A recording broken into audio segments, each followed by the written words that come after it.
اليوم رح ندخل في عقل الكاتب والمفكر خذير سالم. في هذه المساحة رح نكتشف مع بعض كيف يشوف عالمنا وليش يعتقد أنه النظام اللي نعيشه اليوم محتاج وقفة ومراجعة نقدية عميقة جدا. خلونا نستعد لتحدي بعض الأفكار اللي ممكن تكون مسلمات عندنا. طيب، من هو خذير سالم؟ طبعا الاسم هو خذير بفتح الخاء وكسر الذال. هو مفكر ما يخاف أبدا أنه يخوض في أكثر المواضيع تعقيدا، السلطة، الحقيقة، واللي يصير وراء كواليس النظام الدولي. مثل ما نشوف من أغلفة كتبه، أعماله هي دعوة للغوص في عمق القضايا اللي تشكل واقعنا اليومي. رحلتنا في فكر خذير سالم رح تمر ب5 محطات أساسية. رح نبدأ بنقده للي يسميه النظام العالمي الجديد. بعدها منشوف كيف تم تسليح الأخلاق وتحويلها لأداة، ورح نتعمق في دور الإعلام كطفيليات عقلية. بعد كده منرجع للجذور التاريخية للاستغلال، وفي الأخير رح نختم بالحل اللي اقترحه قوة الصحوة. يلا نبدأ بالمحور الأول، واللي هو يعتبر حجر الزاوية في كل تحليل خذير سالم، نقده اللاذع لهيكل القوى العالمي الحالي. وهنا بنشوف مصطلح فريد من نوعه صاغه سالم بنفسه، المونديابوليزاسيون. يمكن الكلمة تبان معقدة، لكنها هي جوهر نقده. بالنسبة له هذه الكلمة توصف نظام عالمي مبني على وهم كبير، هدفه الأساسي هو تآكل سيادة الدول وتفريغها من قيمها الحقيقية. خلونا نتأمل هذه الكلمات شوية. سالم يرسم لنا صورة لعالم غريب، مملكة عبثية مثل ما يسميها، عالم متصل بالإنترنت بشكل كامل لكنه منفصل إنسانياً، حكومات افتراضية تأخذ قرارات حقيقية تؤثر فينا، وإحنا عايشين في مدينة عالمية واحدة بس من غير مجتمع حقيقي يربطنا ببعض. السؤال اللي يطرحه سالم هنا مو مجرد سؤال عابر، هو تحدي مباشر لنا كلنا. هل إحنا مستعدين نقبل بنظام ممكن يؤدي لانحطاط الأخلاق وتدمير الدول وتحويل حياتنا لمجرد صراع وحشي؟ هو يجبرنا نفكر إيش هو الثمن الحقيقي اللي ندفعه مقابل هذا التقدم. ومن هنا الأمور تبتدي تصير أعقد. فكرة سالم الجاية ممكن تكون صادمة للبعض. ماذا لو الأخلاق نفسها اللي نعتبرها أسمى شيء عندنا تحولت لسلاح؟ هو يشوف أن النظام الحديث ما تجاهل الأخلاق، لا، بل قلبها رأساً على عقب عشان تصير أداة للهيمنة. هذه المقارنة فعلاً مذهلة. سالم هنا يقلب الطاولة على الفكر الغربي. الفيلسوف نيتشه قال إن الأخلاق هي اختراع الضعفاء عشان يحدوا من قوة الأقوياء، لكن سالم يشوف أنه اللي يصير اليوم هو العكس تماماً. الأقوياء هم اللي اخترعوا أخلاق جديدة عشان يخدعوا الضعفاء ويستغلوهم تحت شعارات براقة مثل الشرعية الدولية. في حكاية قديمة يستشهد فيها سالم تلخص كل شيء.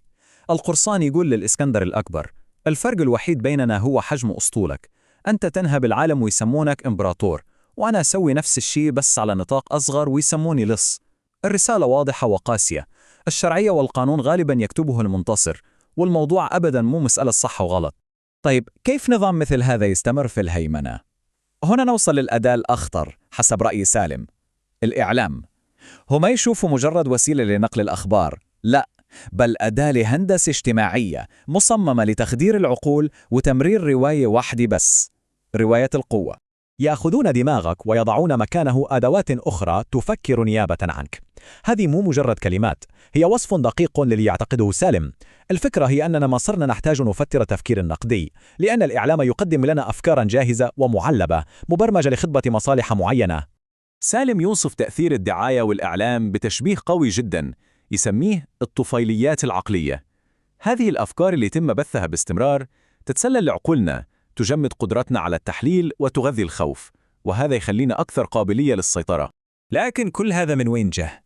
بالنسبة لسالم هذا النظام ما انولد من فراغ، هو واقف على تاريخ طويل ومظلم من الاستغلال.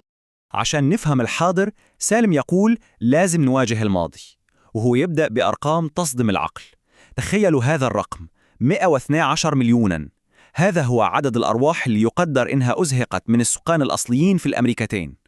هذا هو حجر الأساس الأول. وبعدها ننتقل لأفريقيا، وهنا سالم يضيف رقماً ثاني ما يقل رعباً، 100 مليون إنسان. هذا هو الثمن البشري للاستعمار والصراعات التي أشعلها. تاريخ طويل من المعاناة انبنى عليه جزء كبير من ثروة العالم الحديث. وفي الأخير يذكرنا ب40 مليون أفريقي تم انتزاعهم من بيوتهم واستعبادهم في واحدة من أبشع الغرائم في تاريخ البشرية. هذه الأرقام مو مجرد إحصائيات.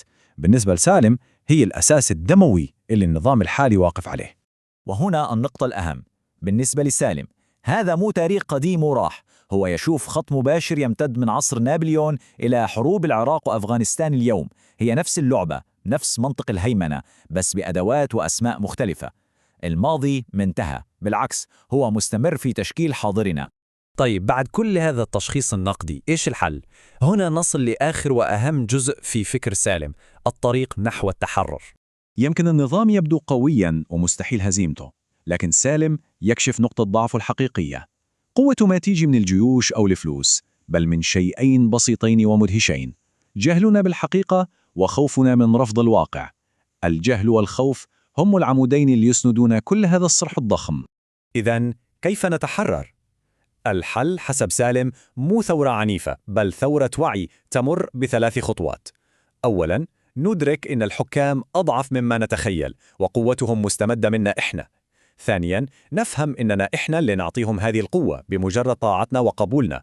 وأخيراً، الخطوة الأهم، الاستيقاظ، الصحوة العقلية اللي تطرد كل الأوهام. ونختم بهذه الكلمات القوية اللي تلخص فلسفة سالم كلها. هو يضعنا أمام خيار وجودي: أن تعيش لحظة في النور خير من أن تعيش عقودا في ظلام سخافات الدعاية. هذا مو مجرد تحليل سياسي، هذا سؤال موجه لكل فرد. والسؤال اللي يتركه لنا هذا الشرح هو: أي طريق رح نختار؟ لحظة الحقيقة المؤلمة أو حياة كاملة في وهم مريح؟